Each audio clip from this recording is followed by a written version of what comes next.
नमस्कार दोस्तों, आप सभी का स्वागत है टू डू ऐस में। हम संगम काल देख रहे थे इतिहास में। आज मैं संगम राजवंश के बारे में बताऊंगा। इसमें कौन कौन से राज्य शामिल थे दक्षिण भारत के। तो देखिए, संगम राजवंश आज का टॉपिक है। संगम राजवंश जब भी आपके सामने आएगा, इसमें आप तीन राजा, जो तीन साम्राज्य हैं उसका याद करना पड़ेगा आपको। सबसे पहले याद करना पड़ेगा आपको चेर है। एक चेर राजवंश है, इसमें चोल है और पांड्य। ये तीन राज्य हैं दक्षिण भारत के। केरल में आप बोलेंगे चेर है।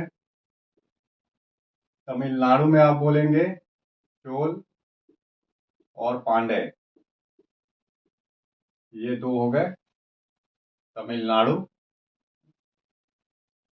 सर्वप्रथम हमको देखना है जो राजवंश है, चेर राजवंश, चोल राजवंश और पांड्य राजवंश, इसका उल्लेख किसमें मिलता है। सबसे पहले इसका उल्लेख किया गया है मेगनास्थनीज इंडिका में। क्या बोलेंगे, उल्लेख सबसे पहले रिकॉर्ड कहाँ से मिले हैं। कुछ फैक्ट आपको नोट करने होंगे। जो संगम राजवंश है, संगम राजवंश या तीन राजवंश, ऐसे आप नाम याद कर लेंगे तो बेटर है। अदरवाइज आपको नाम याद करना पड़ेगा कि संगम राजवंश का सर्वप्रथम उल्लेख बोलेंगे मेगा एस्थनीज। मेगा एस्थनीज इंडिका है। पुनः सेकेंड नंबर पे बोलेंगे अशोक के अभिलेख में। जो साउथ में अशोक के अभिलेख मिले हैं उसमें उल्लेख है।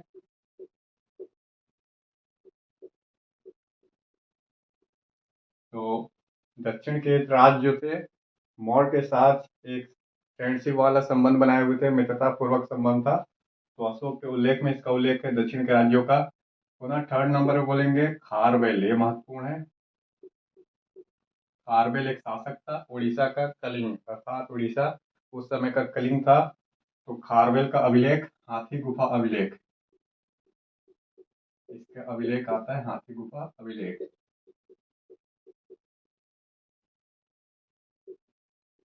तो खारवेल हाथी गुफा अभिलेख के लिए फेमस है। इसने संगम राजवंश के इन राजाओं के साथ युद्ध किया और इन्हें परास्त किया। तो महत्वपूर्ण शासक था खारवेल कलिंग का। तो उल्लेख आप बोलेंगे संगम राजवंश का। इसके बाद मैप में देख लीजिए, केरल वाला इलाका जो है, वर्तमान में केरल बोलेंगे चेर, और चोल उत्तरी तमिलनाडु। जो नॉर्थ तमिलनाडु है करंट में, ये है चोल। और साउथ में, जो दक्षिण साउथ तमिलनाडु में बोलेंगे पांड्य।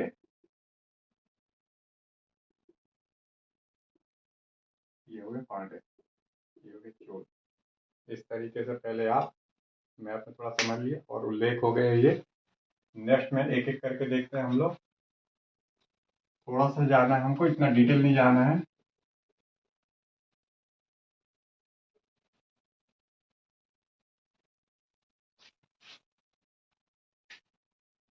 जो चेर है, एक एक राजाओं का नाम याद करते चलते हैं। राजधानी सबसे पहले जो चेर है, चेर कहाँ है करंट में, केरल में। राजधानी चेरों की क्या थी। राजधानी, राजधानी बोलेंगे बज्जी या करू। करू ये राजधानी था। जो चेर थे केरल में शासन करते थे। बज्जी करू राजधानी थी। सर्वप्रथम चेर शासक, एक एक शासक का एटलीस्ट नाम याद होना चाहिए। तो बोलेंगे चेर शासक उदयन जेरल। तो उदयन जेरल ये शासक है। पुनः चोल में आप क्या बोलेंगे, तो चोल उत्तरी तमिलनाडु और दक्षिण आंध्र प्रदेश पे भी शासन था इनका। दक्षिण आंध्र प्रदेश, यहाँ पे शासन करते थे। इनकी राजधानी क्या थी। राजधानी, तो बोलेंगे इनकी राजधानी समय के साथ ही बदली है। राजधानी बदला करती थी। तो शुरुआत में जो राजधानी थी उरियूर था। प्रारंभ में उरियूर राजधानी था, फिर बाद में बदल के कावेरी पट्टनम हो गई। कावेरी नदी के तट पे कावेरी पट्टनम। कावेरी नदी जहाँ गिरती है तो वहां पे इनकी राजधानी हो गई कावेरी पट्टनम। बंदरगाह भी था इनका चोलों का। पुनः पांडे, पांडे की राजधानी क्या बोलेंगे और कहाँ थे, तो दक्षिण तमिलनाडु। दक्षिण तमिलनाडु। राजधानी क्या बोलेंगे, ये राजधानी थी इनकी बेगई। बेगई नदी के किनारे, बेगई एक रिवर है।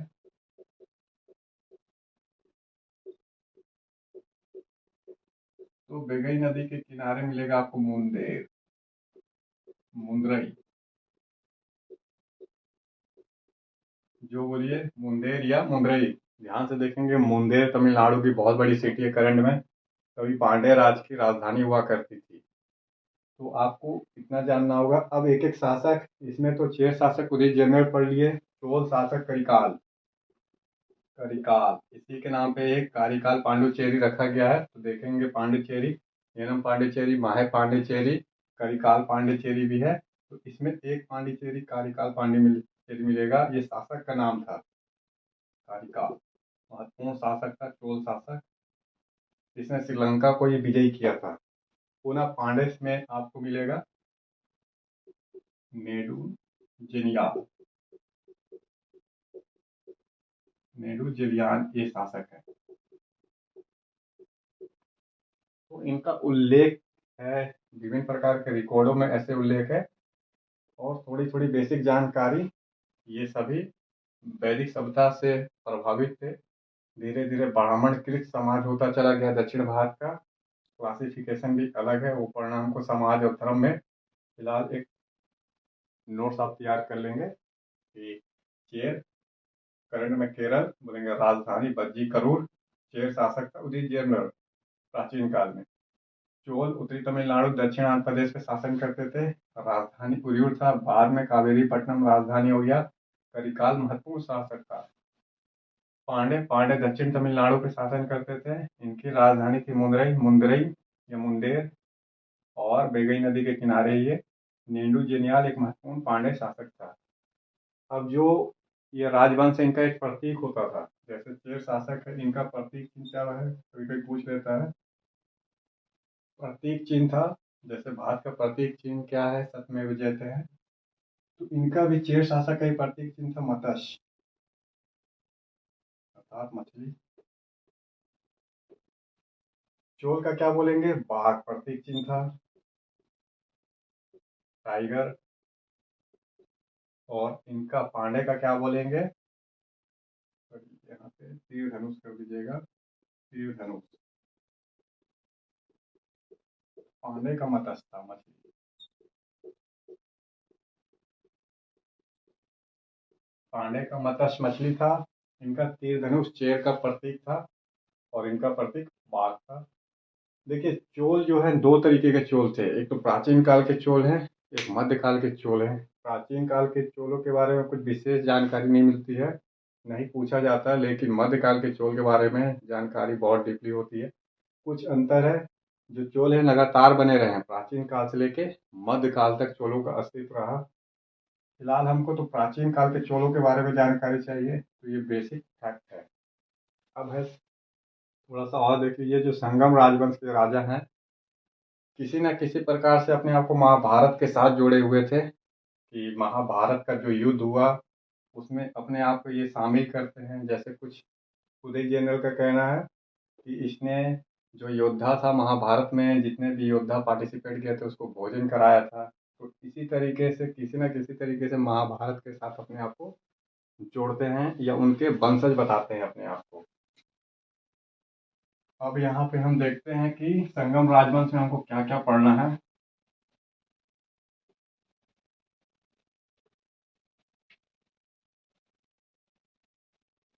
ये शासक जब हो गए, उल्लेख हो गया। संगम राजवंश में फिर से हमको क्या पढ़ना है, एक बार फिर से नोट्स आप तैयार करेंगे। इनकी राजनीति और शासन लिखेंगे। Political system and administration system पढ़ना है। फिर से समाज, वह धर्म के बारे में, समाज धर्म कैसा था, फिर कुछ कला थे तो कला के बारे में पढ़ना होगा, इकोनॉमिक्स व्यवस्था, अर्थव्यवस्था में आप क्या पढ़ेंगे, कृषि, शिल्प उद्योग, व्यापार व वाणिज्य।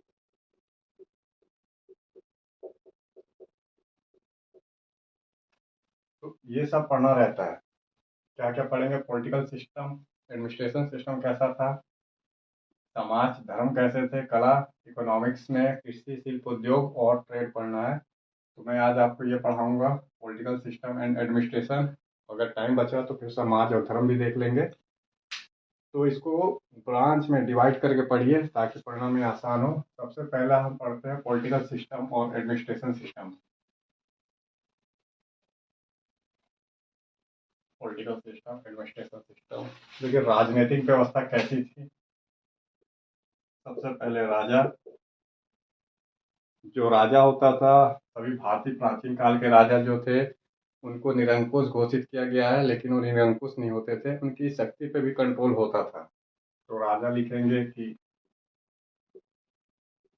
निरंकुश था, बट शक्ति पे नियंत्रण था। शक्ति पे कौन नियंत्रण रखते थे राजा के, तो बोलेंगे मित्र थे, मित्र, पुरोहित, धर्म और इसके बाद मंत्रीगण। ये कंट्रोल करते थे राजा की शक्ति को। फिर भी राजा सर्वोपरि था, सर्वोच्च सत्ता राजा में समाहित थी। राजा प्रशासन का और राज्य का हेड होता था। पुनः बोलेंगे उत्तराधिकारी का नियम था, फर्स्ट नंबर। सेकंड नंबर पे उत्तराधिकारी, अर्थात राजा का बेटा ही राजा बनेगा, ऐसा उत्तराधिकारी का एक नियम वंशानुगत चलता है। क्या बोलेंगे, उत्तराधिकारी का नियम वंशानुगत था। फिर मंत्रियों में क्या लिखेंगे कि मंत्री में कौन कौन से शामिल होते थे। एक जो सभा थी, राजा की सभा, या मंत्री ना करके सभा कर लीजिए तो बेटर है, इस सभा। तो बोलेंगे इसमें मंत्री, पुरोहित, सेनापति, क्या बोलेंगे, मंत्री, पुरोहित, सेनापति, गुप्तचर। मंत्री पुरोहित हो गए, सेनापति हो गया और गुप्तचर, ये सभा में पार्टिसिपेट करते थे। इसलिए राजा की निरंकुशता पे नियंत्रण होता था और उत्तराधिकारी का नियम चलता था। देखिए यहाँ पे दक्षिण के जो राजा होते थे उसकी विशेष खूबियत होती थी। जो दक्षिण का राजा था वो जितना युद्ध करता था उतना महान माना जाता था, जितना युद्ध करे उतना महान। कम युद्ध कम महान। तो राजा हमेशा युद्ध करता था, एक योद्धा ही शासक बनता था। और बोला जाता था कि 7 राजाओं को जो राजा पराजित करता है वो सबसे महान राजा होता है। कितने राजाओं को, 7 राजाओं को। जिस राजा ने 7 राजाओं को पराजित किया वो सबसे महान राजा था। तो युद्ध के द्वारा राजा को मापा जाता था कितना शक्तिशाली होता था। अब राजा कभी भी युद्ध में जाता था तो राजा के साथ, मान लेते हैं राजा की मृत्यु हो जाती थी युद्ध भूमि पे, अगर राजा युद्ध भूमि पे मर जाता था तो राजा के साथ जो भी इसके मित्र होते थे वो आत्महत्या कर लेते थे।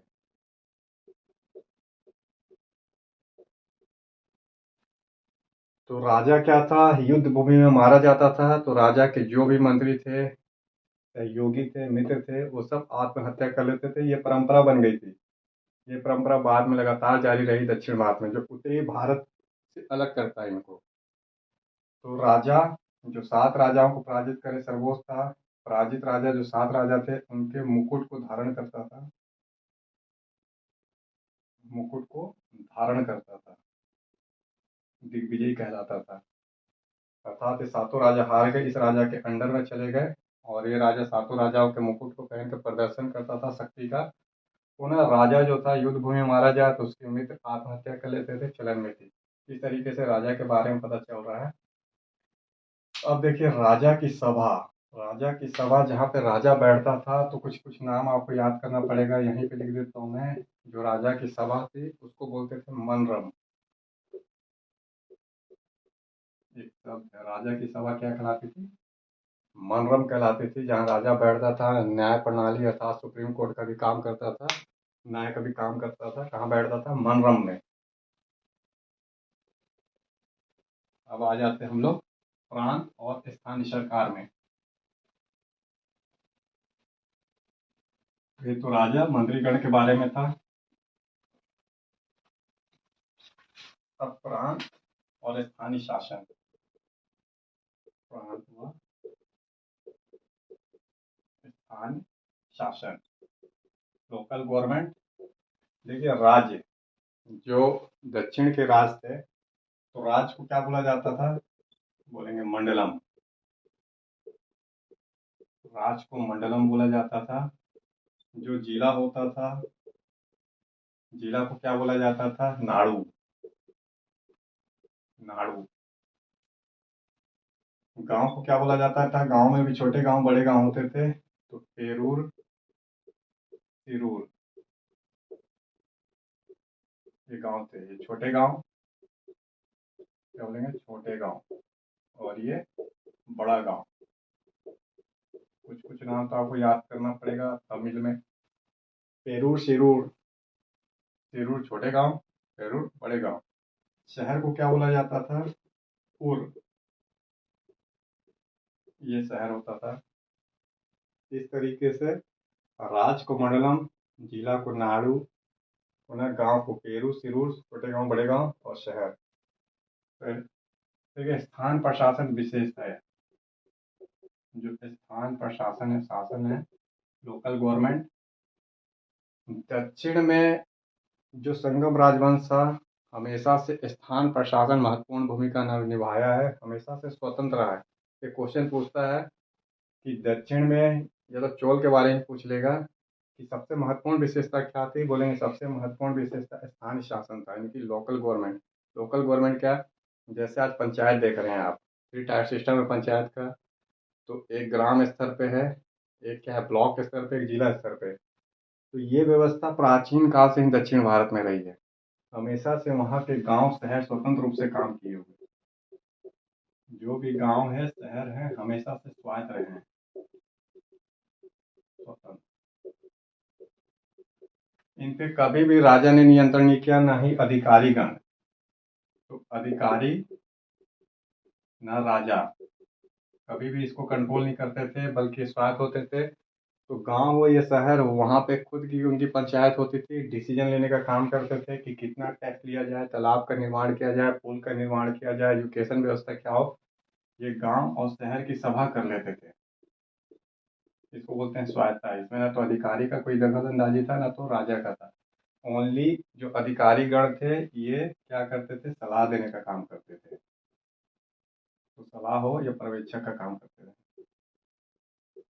ऑब्जर्वर आके देख लिए एक बार, लेकिन इंटरफेयर नहीं कर सकते थे।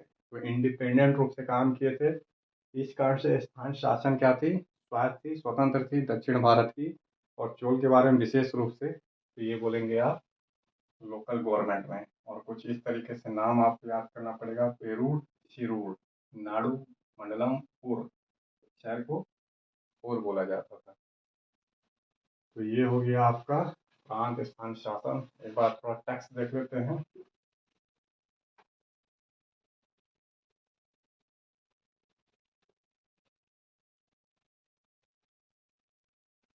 देखिए, टैक्स प्रणाली थोड़ा सा इस संक्षिप्त है। संगम राजवंश के बारे में उतना डीप नहीं जाना है, अंडरस्टैंडिंग के लिए एटलीस्ट जानकारी होनी चाहिए। तो टैक्स का महत्वपूर्ण स्रोत क्या था? स्रोत बोलेंगे भूमि कर और व्यापार।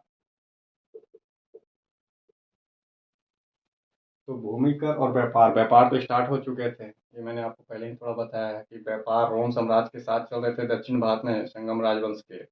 तो रोम साम्राज्य और यूनान साम्राज्य के साथ चल रहा था। पूरा जो अंधकार में युग है, ये ट्रेड का युग है। तो भारत, उत्तरी भारत के साथ साथ दक्षिण भारत में भी ट्रेड चल रहे थे। बहुत जगह बंदरगाह भी था। जो बंदरगाह से सामान आते थे जाते थे, हमेशा से संगम राजवंश ये प्रॉफिट में रहता था। जो पश्चिम के साथ व्यापार करने में अर्थात रोमन के साथ व्यापार करने में हमेशा से बाहर प्रॉफिट में रहता था। तो ये तो हमको इकोनॉमिक्स में देखना है। भूमि क्या थी? भूमि की माप ये पूछता है, भूमि को किसमें मापा जाता था, माप की इकाई क्या थी? टैक्स प्रणाली ये है कि बोलेंगे भूमि पर मत, भूमि के साथ व्यापार महत्वपूर्ण रूप से टैक्स के स्रोत थे। राजा को टैक्स मिलता था और भूमि को मापा किसमें जाता था? माप और बेली में। ये दो शब्द आते हैं। माप और बेली क्या थी? भूमि माप की इकाई थी। जैसे भूमि को किसमें मापा जाता है? बीघा, एकड़, एकड़ में, कट्ठा में। तो उस समय साउथ में क्या था? माँ और बेली माप की इकाई थी। और अनाज जो था, अनाज को किसमें मापा जाता था? तो अनाज को बोलेंगे कलम में। तो अनाज को जो मापा जाता था वह कलम में मापा जाता था। अब व्यापार के लिए क्या बोलेंगे कि कस्टम अधिकारी होते थे। कस्टम अधिकारी थे मतलब सीमा कर अधिकारी, ये सीमा शुल्क वसूल करने वाले अधिकारी होते थे। बंदरगाह होता था। अलग अलग प्रकार के व्यापार पे टैक्स लगते थे, जैसे सेल टैक्स लग रहे हैं, चुंगी लग रही है। तो कस्टम अधिकारियों का उल्लेख है। बंदरगाह, कावेरी पट्टनम में बंदरगाह का उल्लेख किया गया है। कावेरी पट्टनम में बंदरगाह थे। यहाँ पे कस्टम अधिकारी थे। सामान अगर आता था तो वहीं पे टैक्स वसूल कर लिया जाता था। सेल टैक्स अलग से थे, चुंगी अलग से लिया जाता था। तो इस तरीके से व्यापार के जरिए अर्थात टैक्स वसूल किया जाता था। और अन्य प्रकार के भी टैक्स थे। जैसे राजा युद्ध करता था और युद्ध में विजयी रहा तो लूट का सामान, ये आमदनी के स्रोत थे। तो लूट में जो भी सामान मिल जाते थे उससे राजा की इनकम हो जाती थी। तो युद्ध के जरिए भी कमा रहे हैं। तो कुल मिला के कृषि भूमि और व्यापार ये प्रमुख स्रोत थे टैक्स के, और अन्य स्रोत भी थे टैक्स के। अब यहाँ पे हमको थोड़ा सा सैन्य व्यवस्था देखना होगा, इसको नोट कर लीजिएगा।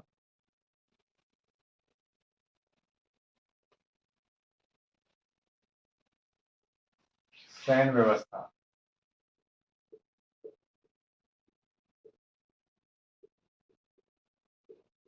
सैन्य व्यवस्था कैसी थी? तो यहाँ पे एक नई व्यवस्था आ जाती है जो मौर्यों में नहीं थी। जैसे कि सैन्य व्यवस्था में करेंगे, पैदल सेना तो थी मौर्यों के पास भी। पैदल सेना, घुड़सवार थे घोड़े वाले, घुड़सवार, रथ, घुड़सवार जो रथ खींच रहे थे, घोड़े द्वारा खींचा जाने वाला रथ। पुनः इस साइड हाथी सेना थी, गज सेना, गज सेना। लेकिन इनके पास एक अन्य भी थी, बैलों के द्वारा खींचे जाने वाला रथ, बैलों का रथ था। इनकी भी एक अलग से सेना थी जो मौर्यों के पास नहीं थी। तो पैदल सेना थी, बाकी घोड़ों वाली रथ थी, हाथियों वाला एक बटालियन होता था। पुनः एक और बटालियन जो होते थे बैलों से खींचे जाने वाले रथ, जिसपे सैनिक सवार होते थे और युद्ध करते थे। तो इनकी सैन्य व्यवस्था साउथ में, दक्षिण में संगम राजवंशों की बैल से खींचे जाने वाला रथ, बैल आकर्षित रथ महत्वपूर्ण हो जाता था। अब यहाँ पे न्याय प्रणाली देख लीजिए। राजा खुद में सुप्रीम कोर्ट था। अगर बोलेंगे सुप्रीम कोर्ट कौन था, तो राजा था। जघन्य अपराध किसे माना गया है? जघन्य अपराध, जो जघन्य अपराध माना गया है गौ हत्या को। किसी ने गौ हत्या कर दी तो इसकी सजा मृत्यु दंड थी। ब्राह्मण की हत्या कर दी, मृत्यु दंड था। तो गौ हत्या, ब्राह्मण हत्या को क्या बोला गया है? जघन्य अपराध की श्रेणी में रखा गया है। तो कुछ विशेष नहीं है, थोड़ा थोड़ा पढ़ना है, एक बेसिक जानकारी कि इस तरीके से थे। अब हम देखेंगे जो पॉलिटिकल सिस्टम जब हो जाता है, पॉलिटिकल सिस्टम में आपने ऑलमोस्ट सब पढ़ लिया है। इसके बाद हमें जाना है समाज और धर्म में कि क्या थे।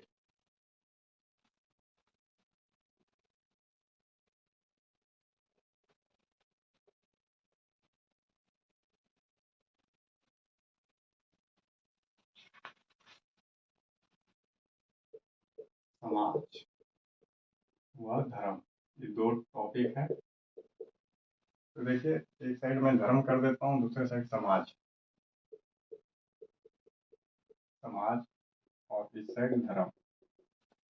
जो उत्तर भारत में समाज थे, तो समाजों का क्लासिफिकेशन किया गया था ब्राह्मण वर्ग, क्षत्रिय वर्ग, वैश्य वर्ग और शूद्र वर्ग। लेकिन दक्षिण में क्या थे, क्षत्रिय वर्ग और वैश्य वर्ग नियमित नहीं थे। तो समाज तो क्लासिफाइड था, लेकिन समाज कैसे क्लासिफाइड था बोलेंगे, ब्राह्मण नियमित वर्ग हो चुका था। जो ब्राह्मण थे ये पुरोहित का भी काम करते थे, प्लस मंत्रीगण भी होते थे, तो ब्राह्मण वर्ग था फर्स्ट। सेकंड नंबर पे कौन से वर्ग बोलेंगे, इसमें व्यापारी वर्ग आता है। दक्षिण में वर्ग होते थे। जो समाज क्लासिफाइड था, लेकिन ये उत्तरी भारत के समाज से बिल्कुल अलग था। यहाँ व्यापारी एक वर्ग थे, वहां पे वैश्य एक वर्ग थे उत्तरी भारत में। थर्ड नंबर पे बोलेंगे योद्धा गण था, अर्थात सैनिकों का एक वर्ग था, या जो युद्ध लड़ने वाला कबीला था उनका एक वर्ग था योद्धा गण। उत्तरी भारत में ऐसा वर्ग नहीं था समाज में। पुनः चौथे नंबर पे बोलेंगे कि किसानों का वर्ग था। कृषक को क्या बोला जाता था, इसको नोट करना होगा, कभी कभी पूछ लेता है। बिलाल शब्द का इस्तेमाल किस लिए किया गया है, किसानों को बिलाल बोला जाता था। ठीक है, तो ऐसे करके दक्षिण में जो था आपका क्लासिफिकेशन किया गया था समाजों का। और जो छत्र वैश्य वर्ग नियमित नहीं थे, ये बोलेंगे छत्र व वैश्य वर्ग, ये नियमित वर्ग नहीं थे।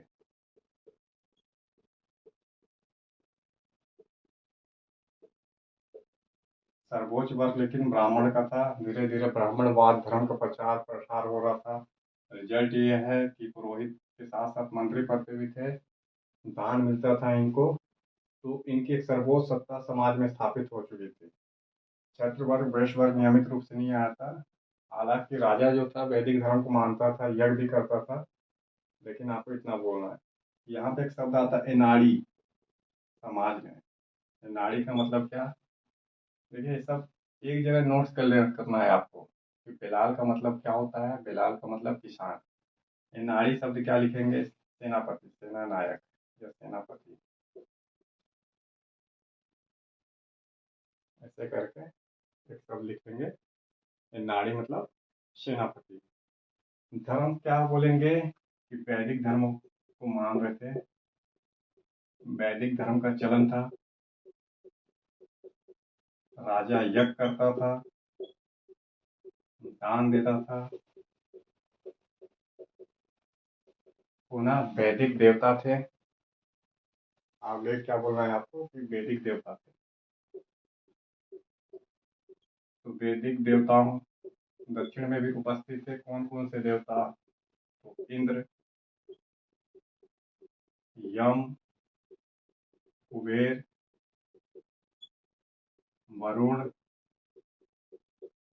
वरुण, शिव जैसे देवता भी थे, शिव, कृष्ण। लेकिन वैदिक देवता के अलावा सबसे दक्षिण का जो महत्वपूर्ण देवता था तमिल समाज का सर्वदेव देवता। यहाँ पे देखना है, तमिल समाज का सबसे महत्वपूर्ण इम्पोर्टेंट देवता, उसका नाम है स्कंद। एक ही है देवता, स्कंद या कार्तिकेय बोलिए, कार्तिकेय या बोलिए सुब्रमण्य। एक ही नाम है, स्कंद, कार्तिकेय, कार्तिकेय, सुब्रमण्य या मरुगन, ये अलग से, मतलब ये ही देवता है सारे। एक ही देवता का नाम है कार्तिकेय। तो इस तरीके से तमिल समाज का सर्वप्रथम देवता, जो प्रमुख देवता था, स्कंद, कार्तिकेय, सुब्रमण्य था। लेकिन अन्य देवता भी थे, वैदिक देवता थे। राजा वैदिक यज्ञ करता था, अपने आप को यज्ञ के द्वारा प्रतिष्ठित करता था, दान देता था ब्राह्मणों को। इसके बाद क्या बोलेंगे कि मंदिर प्रणाली भी थी। मंदिर मंदिर बनाने का चलन स्टार्ट हुआ। मंदिर को कोइल बोलते थे, शब्द आ रहा है कोइल, अर्थात मंदिर निर्माण प्रारंभ हो चुके थे संगम काल में। तो मंदिर को एक शब्द याद रखना है, कोइल क्या था, कोइल, इसको बोलते हैं मंदिर। अन्य देवता में करेंगे कि कबीलाई भी देवता थे, स्थानीय देवता। कबीलाई मतलब स्थानीय, लोकल देवता जो आदिवासी समाज में या अपने अपने जगह पूछे जाते हैं। तो हर कबीला का अपना अपना देवता था। तो पूरी तरीके से हिंदू धर्म वैदिक धर्मों को मान लेते। इस तरीके से धर्म और समाज में, तो समाज के तो क्लासिफिकेशन ऐसे है, और इधर धर्म में देखिए, समाज का अगर हिस्सा बनाएंगे तो एक कबीलाई भी समाज था यहाँ पे, अगर लिखना है तो कबीलाई समाज भी था। कारण मैंने आपको पहले बताया कि वन पहाड़ पर्वत शुष्क वाले क्षेत्र में अलग अलग जनजाति रहते थे, उनके खुद की समाज होती थी और रीति रिवाज परंपरा थी। हालांकि पूरा का पूरा संगम समाज कैसे चल रहा था, तो एक नियम कानून के हिसाब से चलता था जिसे संगम साहित्य बोला गया था। संगम साहित्य ने दक्षिण के राज्यों को एक रीति नियम में बांधा था, उसी के हिसाब से चलते थे। बस आज के लिए इतना ही। फिर मिलेंगे हम संगम काल में जो अब बच रहे हैं शेष, जैसे इकोनॉमिक सिस्टम बच रहा है आपका, और भी जो बच रहे हैं कला हो। तो मिलेंगे नेक्स्ट वीडियो में, बने रहिए टू डू आई के साथ।